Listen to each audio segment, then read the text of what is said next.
Super Saravana stores.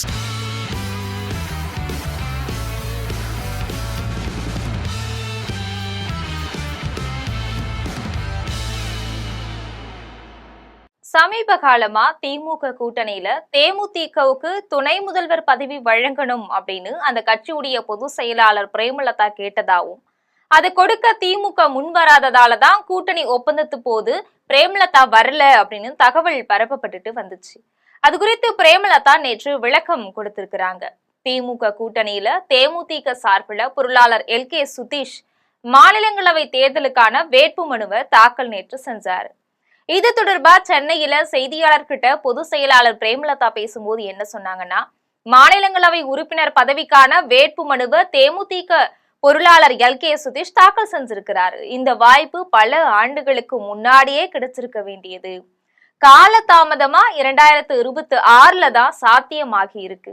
கடந்த காலங்கள்ல அதிமுக உள்ளிட்ட பல கூட்டணிகள்ல தேமுதிக போட்டியிட்டு இருந்தாலும் நாடாளுமன்ற உறுப்பினர் பதவி கைக்கு எட்டாமலேயே இருந்துச்சு. இப்ப 2026ல திமுக கூட்டணியில இந்த வாய்ப்பு கிடைச்சிருக்கிறது தேமுதிக தொண்டர்கள் ஒரு பெரும் வெற்றி கொண்டாட்டமா பார்க்கிறாங்க.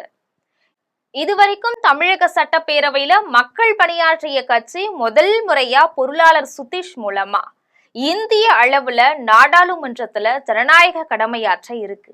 இந்த தேர்தல் நடவடிக்கைகள் முடிஞ்ச பிறகு வரக்கூடிய 16ஆம் தேதி முடிவுகள் அறிவிக்கப்பட இருக்கு. அதைத் தொடர்ந்து சட்டப்பேரவை தேர்தல் தொகுதி பங்கீடு குறித்து பேச கூட்டணி கட்சிகள் சார்பில் குழுக்கள் அமைக்கப்படும். திமுக தலைமையிலான இந்த கூட்டணியில முதல்வர் ஸ்டாலின் அறிவிக்கக்கூடிய தேதியில தேமுதிக சார்பில் அமைக்கப்பட்ட குழு போய் பேச்சுவார்த்தை நடத்தும். எந்தெந்த தொகுதிகள் யாருக்கு அப்படிங்கறத பேசி இறுதி செஞ்சு முதல்வர் முறைப்படி அறிவிப்பாரு. தேமுதிக உடைய வாக்கு சதவீதம் குறித்து விமர்சிப்பாங்க. தேமுதிக யாரால ஆரம்பிக்கப்பட்டது, அதோடைய கட்டமைப்பு என்ன அப்படிங்கறத தெரிஞ்சுக்கிட்டு பேசணும். காழ்ப்புணர்ச்சியால சொல்லப்படக்கூடிய பொதுவான விமர்சனங்களுக்கு பதில் சொல்ல வேண்டிய அவசியம் எங்களுக்கு கிடையாது. திமுக கிட்ட துணை முதல்வர் பதவி கேட்டதா வெளியான தகவல் உண்மையே கிடையாது. நாங்க இது வேணும் அது வேணும் அப்படின்னு யார்கிட்டயும் அடம் பிடிச்சது கிடையாது. மற்ற கட்சிகள் தங்களுடைய உரிமையை கேட்கிற மாதிரி எங்களுக்கான உரிய இடத்தை நாங்க கேட்கிறோம். அது நிச்சயமா அமையும். விஜய பிரபாகரன் உள்ளிட்டோர் எந்த தொகுதியில போட்டியிடுவாங்க அப்படிங்கறது குறித்து தலைமை உரிய நேரத்துல அறிவிக்கும். சுதீஷ் கட்சியுடைய தொடக்க காலத்திலிருந்தே உழைச்சிட்டு வரவர். அவருக்கு பதவி பெற எல்லா தகுதியும் உரிமையும் இருக்கு. திமுகவுடைய தேர்தல் அறிக்கை வந்த பிறகு தேமுதிக தன்னுடைய கருத்துக்களை முன்வைக்கும். குறிப்பா பெண்கள், குழந்தைகள், கல்வி மற்றும் மருத்துவத்துக்கு முக்கியத்துவம் கொடுக்கப்படும்.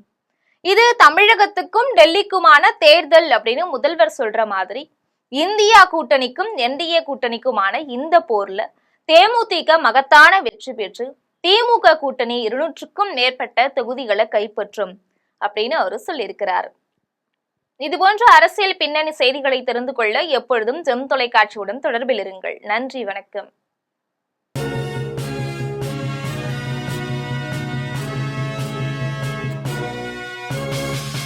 உடனுக்குடன் அப்டேட் தெரிந்து கொள்ள ஜெம் டிவி தமிழ் ஆப்பை இன்ஸ்டால் செய்யவும்.